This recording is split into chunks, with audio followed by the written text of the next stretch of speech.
জমিতে চাল ফসলের আবাদ হয় তার 65% জমিতে সরিষার আবাদ হয়। ঠিক আছে, যত জমি আবাদ হয় তার ভিতরে 65% জমিতে হলো সরিষার আবাদ হয়। এখন সরিষার ভিতরে আমার এক কলিগ বলে গেল যে বাড়ি সরিষা 14 হয় 54% জমিতে, হ্যাঁ, আর বাকিটা হলো অন্য অন্য জাত হয়। এখন এই কেন 14 করলেন আপনারা?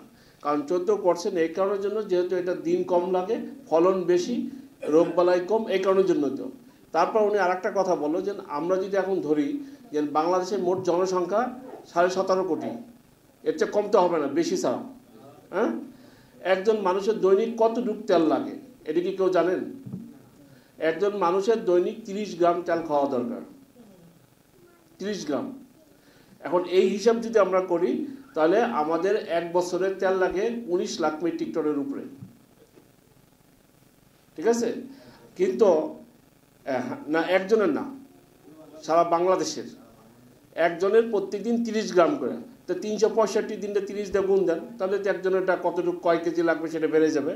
আচ্ছা, কিন্তু আমরা উৎপাদন করি মাত্র 7.5 লাখ মেট্রিক টন, মানে প্রায় 40 ভাগ 39 ভাগ আমরা উৎপাদন করি, আর বাকি 61 ভাগ হলো আমরা বিদেশ থেকে আমদানি করতে হয়। এখন এই আমদানি করতে গেলে দেখেন, আগে কিছুদিন আগে $1 দাম ছিল 80-85 টাকা, এখন সেই ডলার দাম হয়ে গেছে কিন্তু 125 টাকা। হ্যাঁ, আমরা সরকারে বলি যে দাম কেন বাড়তেছে?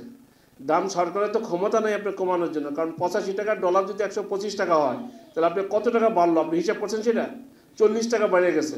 হ্যাঁ, তো 40 টাকা যখন বাড়ে, তাই এই জিনিসটা তো বিদেশ থেকে যখন আনে তখন তো তার এই যে মানে খরচটা বেড়ে যায় না, এই কারণে সরকারও পারতেছে না। তো এই ক্ষেত্রে কী করতে হবে? আমাদের নিজেদের উৎপাদন করতে হবে, যেটা আমাদের দৈনন্দিন যেটা প্রয়োজন সেটা যদি আমরা নিজেরা উৎপাদন করতে পারি তাহলে আমাদের সুবিধাটা কি হলো, আমাদের যে বৈদেশিক যে বিদেশ থেকে আনার যে পরনির্ভরশীলতা এটা আমাদের কমে যাবে। আর এই উদ্দেশ্যকে সামনে রেখে সরকার চিন্তা করতেছে যে এই তেলের উৎপাদন বাড়াইতে হবে। আর এই ক্ষেত্রে কৃষি গবেষণা কী করতেছে? কৃষি গবেষণা করতেছে যে কৃষকরা যদি ভালো ভালো জাত পায় এবং কীভাবে সরিষাটা আবাদ করবে, এইটা যদি তাদের ভালো ধারণা থাকে তাহলে দেশের উৎপাদন বাড়বে। আর যখন দেশের উৎপাদন বাড়বে তখন কিন্তু আমদানি কমে যাবে, তাই না? কারণ এইটার কথা চিন্তা করে দেখেন, বাড়ি সরিষা 14 হচ্ছে আজ থেকে প্রায় 10-12 বছর বা তার চেয়ে আগে। হ্যাঁ, আপনি একটা জিনিস মনে রাখবেন, যে জাতগুলি যত পুরানো তার উৎপাদন ক্ষমতা তত কম। অতএব যেগুলি পুরানো হয়ে গেছে সেইগুলি আমরা কম ব্যবহার করব, আমরা নতুন নতুন জাতগুলি ব্যবহার করব। তার ভিতরে আমার কলিগ একটা কথা বলছে যে মাগি সরিষা বা টরি শাক, এখন ধরেন 10 ভাগ জমিতে এখনও মাগি সরিষা হয়। কেন কৃষক করে কোন তো? আপনাদের কারো ধারণা আছে কিনা কেন এর কৃষক এটা করে? কারণ কৃষক মাগি সরিষাটা করে এই কারণের জন্য, এটা ফলন যদিও কম হয়, দিন কম লাগে। দিন কম লাগার কারণের জন্য তারা দ্রুত বোরো ধান আবাদ করতে পারে, এই কারণের জন্য। কিন্তু এখন এই ক্ষেত্রে আপনাদের একটু যেটা সচেতনতা হতে হবে, কারণ আমরা সবাই স্কিম করি বা ব্লক করি বা জেরেই করি, তাই না? ওই যে মেশিন যেটা আমন ধানটা যদি আপনারা একটু শর্ট ডিউরেশন আমন ধান লাগান, যে আমন ধান আপনারা যেটা লাগান সেটা হয়তো ধান 100-105 দিন বা 10 দিন লাগে। আপনি এটা হলো সিট টু সিট কথা বলতেছি আপনি আর কি। কিন্তু এইটা যদি আপনার 85 দিন হয়, আপনার জমিটা যদি নভেম্বরের 15 তারিখের ভিতরে, মানে কি নভেম্বর মানে অগ্রহায়ণ মাসের আগে, তাই না? অগ্রহায়ণ মাসের আগে যদি আপনার জমিটা খালি হয়ে যায়, বা অগ্রহায়ণ মাসের প্রথম সপ্তাহ যদি জমিটা আপনার খালি হয়, এরপরে যে যদি আপনি সরিষা করেন, আপনি যা ডিসেম্বর মাসে লাগালে যে সরিষার যে ফলন পাবেন তার চেয়ে তো অনেক গুণে বেশি ফলন পাবেন। কেননা ডিসেম্বর মাসে যে সরিষাটা আবাদ করবেন সেই সরিষাতে দেখবেন প্রচুর পরিমাণে আপনারা যে আমরা বলি জাপ পোকা, আপনারা বলেন হলো তুতে পোকা। এই তুতে পোকা প্রচুর পরিমাণে কিন্তু আক্রমণ করে। এই তুতে পোকার যখন আক্রমণ হয় তখন কিন্তু তার থেকে কিন্তু আপনি ভালো ফলন আপনি পাবেন না। ঠিক আছে, আর মাগি সরিষার সাথে আমাদের একটা পার্থক্য কি, আপনি একটা জিনিস আরেকটা জিনিস বুঝেন, যেমন একটা বাচ্চা, হ্যাঁ, বা একজন কী বলবো, আপনার ধরেন যে একটা বাচ্চাকে আপনি তার নর্মালি কাজ করার সময় হলো ধরেন 20-25 বছর বয়সে থেকে কাজ শুরু করা উচিত। কিন্তু ওই বাচ্চাটা যদি 10 বছর থেকে কাজ শুরু করে তাহলে তার যে গ্রোথ যেটা হওয়ার কথা সেটা কি হবে? তো এখন ওই রকম কিন্তু এই যে আমাদের সরিষা বাড়ি সরিষার সাথে মাগি সরিষার পার্থক্যটা কি, মাগি সরিষা যেদিন আপনি লাগাবেন তার 20-25 দিন পর ফুল আসা শুরু হয়, এবং দেখবেন যে সরিষাটা তুলে আনছেন ওই দিন পর্যন্ত ফুল থাকে। তো ওই দিন থেকে যে ওই দিন পর্যন্ত যে ফুলগুলি থাকে এই ফুলগুলিতে কোনো ফল হয় না কিন্তু। আর বাড়ির সরিষাগুলির ক্ষেত্রে কি, আপনার এইটা 40-45 দিন বয়স বা তার 50-55 দিন বয়সে যে এটা ফুল ফুটে। যেহেতু সে বেশি দিনের ফুল ফোটে, তার কারণে জন্য তার ভেজিটেটিভ গ্রোথ যেটা, এইটা বেশি সময় পায়। এই বেশি সময় পাওয়ার জন্য তার ফলন বেশি হয়। ঠিক আছে। আর এই বছর আপনার কুয়াশা নেই, কুয়াশা যদি থাকতো তাহলে ওই যে যারা মাঘী সরিষা করছে তাদের কিন্তু ফলন আরও কম হতো। কারণ মৌমাছি সরিষা উৎপাদন করতে গেলে মৌমাছির খুবই জরুরি। তাই মৌমাছির আপনার আনাগোনাটা কমে যেত যদি বেশি কুয়াশা হয়। এই কারণের জন্য আমাদের এই বাড়ি উদ্ভাবিত যে সরিষা জাতগুলি আছে, যেগুলি সর্বাধুনিক যে জাত, এই জাতগুলি আপনারা করবেন। এবং এই জাতগুলি কেন করবেন, আমার এই যারা আছে কলিকা সবাই কিন্তু সুন্দরভাবে বলছে। যেমন কেউ বলছেন আমরা হলুদ সরিষা, আরটা হলো বাদামি সরিষা, কালার তো দুইটা, তাই না? কেন আমরা হলুদটার কথা বলতেছি? কারণ হলুদটার তেলের পরিমাণ বেশি থাকে, 4 থেকে 5 ভাগ তেলের পরিমাণ বেশি থাকে হলুদটা। তাহলে যেটা তেল বেশি থাকে সেটা আমাদের করা উচিত না? আর সরিষাটা আমরা কেন খাই? সরিষাটা খাই হলো আর একটা কারণ হলো যে সরিষার ভিতরে একটা ঝাঁজ আছে, তাই না? যদি ঝাঁজ না থাকে তো এই পাশে যারা আছে আপনাদের এই বাম সাইডে, হ্যাঁ না ডান সাইডে, আপনাদের ডান সাইডে, আমার বাম সাইড, ডান সাইডে যারা আছে ওনারা যদি সরিষার তেল আপনার বাজার থেকে, তো আমরা কেউ কিনে নেই না। আমরা যেগুলি কিনে নেই সেটা হলো সয়াবিনের নাম দেওয়া, কিন্তু আদৌ অ্যাকচুয়ালি সয়াবিন এটা কিছু এক ফোঁটা সয়াবিনও নাই, কেন কোনো সয়াবিন নেই, এটা হলো পাম অয়েল। তাও কি পাম অয়েলের সাবান টাবান যেগুলি বানানোর পর যে উচ্ছিষ্ট অংশ থাকে ওইটার থেকে এটা তৈরি করা। এবং পৃথিবীর কোনো উন্নত দেশে, আমি আপনাকে বলি কারণ আপনারা এখানে অনেকে আছেন যাদের ছেলে মেয়ে বিদেশে থাকে, তাদেরকে জিজ্ঞাসা করবেন পৃথিবীর কোনো উন্নত দেশে এই পাম অয়েলের তেল খায় না, সয়াবিনের তেলও খায় না। তারা সয়াবিনের তেলও খায় না, পাম অয়েল তেলও খায় না। নাহলে আপনি যাদের ছেলে মেয়ে বিদেশে থাকে তাদেরকে জিজ্ঞাসা করবেন, তারা খায় কি জানেন? তারা খায় হলো সূর্যমুখীর তেল আছে, এটা খায়। আর তারা খায় ওই যে আরেকটা বললো না যে ক্যালোনা, এই ভ্যারাইটির যে এইটা আছে এইটা খায়। কারণ ইউরিক অ্যাসিডের কথা একটা বলছেন ওই যে একজন আমাদের কলিগ, এইটার পরিমাণ অনেক কম থাকে, যার কারণের জন্য ওইটা স্বাস্থ্যের জন্য উপকার। এই জন্য আর তেল না খেলে কি হয়?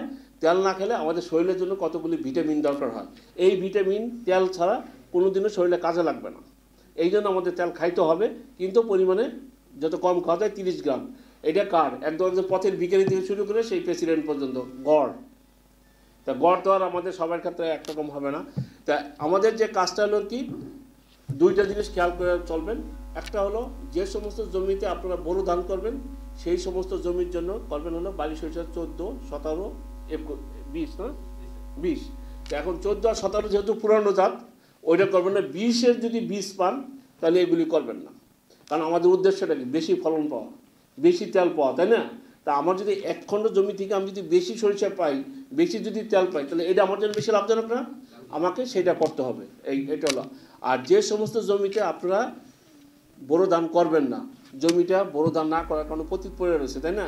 বেশি দিন লাগবে, তাহলে এই সমস্ত জমিতে করবেন কোটা? বালি সরিষা 18, বালি সরিষা 19, বালি সরিষা 11, বালি সরিষা 16, এইগুলি। এখন এই দেখেন যে বালি সরিষা 19, এক একটা গাছ কত বড়? 6 ফিটের মতন হবে না? 6 ফিট হবে। এখন যাদের এলাকায় গ্যাস নাই, জ্বালানির সমস্যা আছে, মা বোনেরা এই জায়গা আছে তাদের রান্না করা লাগে, হ্যাঁ, তাদের জন্য কিন্তু এটা খুবই একটা ভালো ফসল, ঠিক আছে না? কারণ এটা জ্বালানি হিসাবে কিন্তু এটা ব্যবহার করা যায়। আবার সরিষার ক্ষেত্রে আর একটা উপকার আছে, এই যে পাতা টাতা যা থাকে, আপনি যখন সরিষা কাইটে আনেন তখন দেখবেন সরিষা গাছে কিন্তু পাতা থাকে না, পাতাগুলি সব মাটিতে পড়ে যায়। তার মানে মাটিতে জৈব পদার্থ যোগ হয়, তাই না? সার তৈরি হয়। এই জন্য আরেকটা জিনিস, এটা গেল। আরেকটা ছোট্ট একটা কাজ করবেন আপনাদের সবার প্রতি, এটা আমার কি, সরিষা উৎপাদন বা তেল ফসল যদি আপনারা আবাদ করতে চান, দুইটা জিনিসের, দুইটা সারের প্রতি খুব বেশি দৃষ্টি দিতে হবে। কারণ আপনারা ইউরিয়া বললেও দিবেন, না বললেও দেন, টিএসপি বললেও দিবেন, না বললেও দিবেন, এমওপি বললেও দেন, না বললেও দেন, কিন্তু দুইটা সার, একটা হলো জিপসার সালফার এইটা, আরটা হলো বোরন, বরিক অ্যাসিড, এই দুইটা সার অবশ্যই দিবেন সরিষা চাষ করতে গেলে, তেল ফসল করতে গেলে। কারণ বোরন সারটা কি লবণের মতন, আপনি তরকারি রান্না করতে যাবেন, লবণ না দিলে কি তরকারি কেউ খাবে? তাই না? কিন্তু ওই যে দেখেন লাগে পরিমাণে কম, কিন্তু এটা খুবই জরুরি।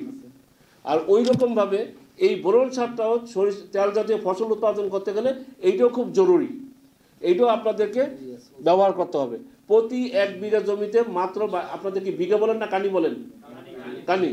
প্রতি 1 কানিতে মাত্র 1 কেজি এইটা দিবেন, ওই যে বোরন সারটা।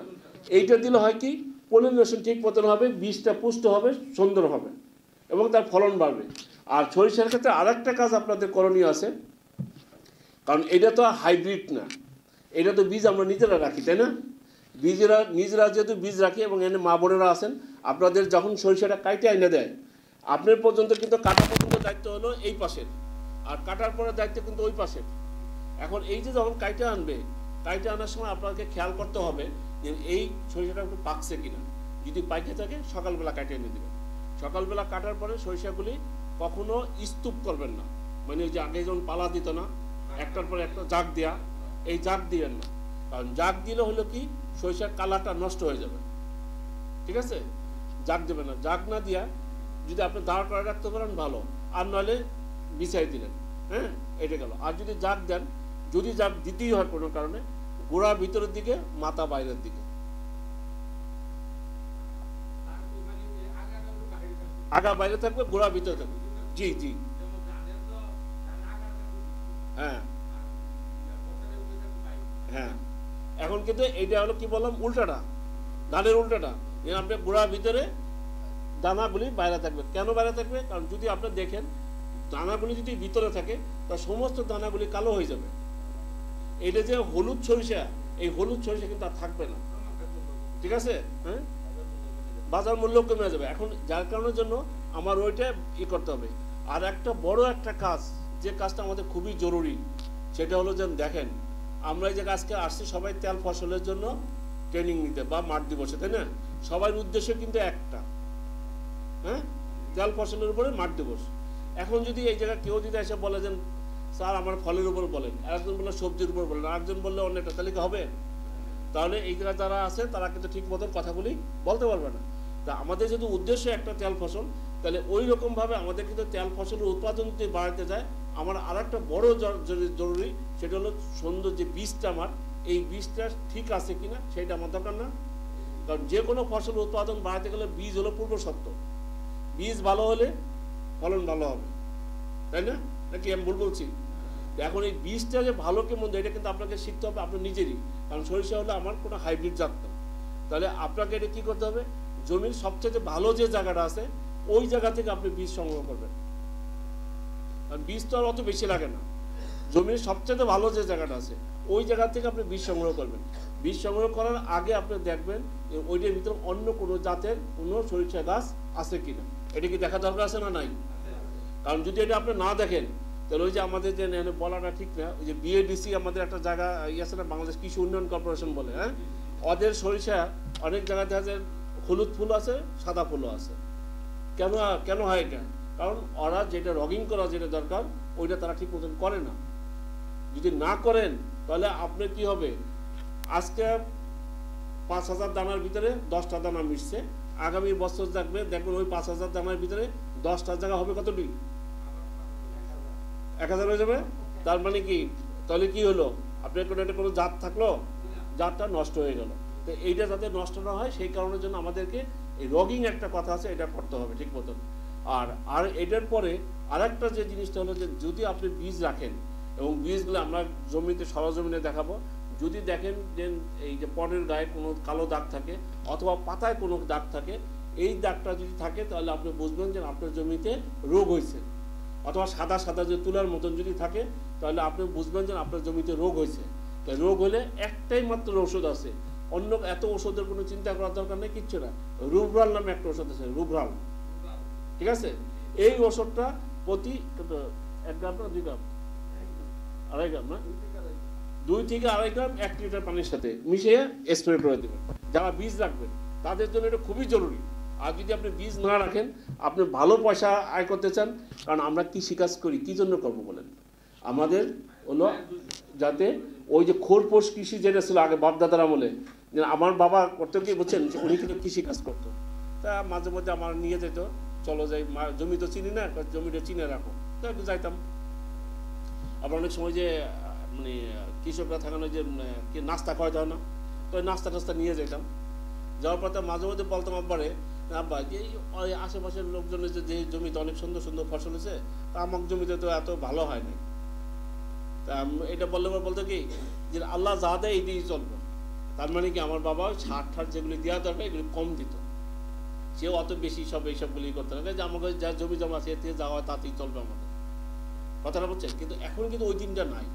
এখন আপনার উৎপাদন খরচ যখন বাড়ছে, আপনার উৎপাদনও বাড়াইতে হবে। কারণ উৎপাদন যদি না বাড়াইতে পারেন, শুধু খরচ করলেন, তাহলে তো আপনি কাজ করবেন না, তাই না? আর এখনকার সবচেয়ে বড় সমস্যা আরও হচ্ছে জমির মালিক যারা, তারা কিন্তু কৃষিকাজ করে না।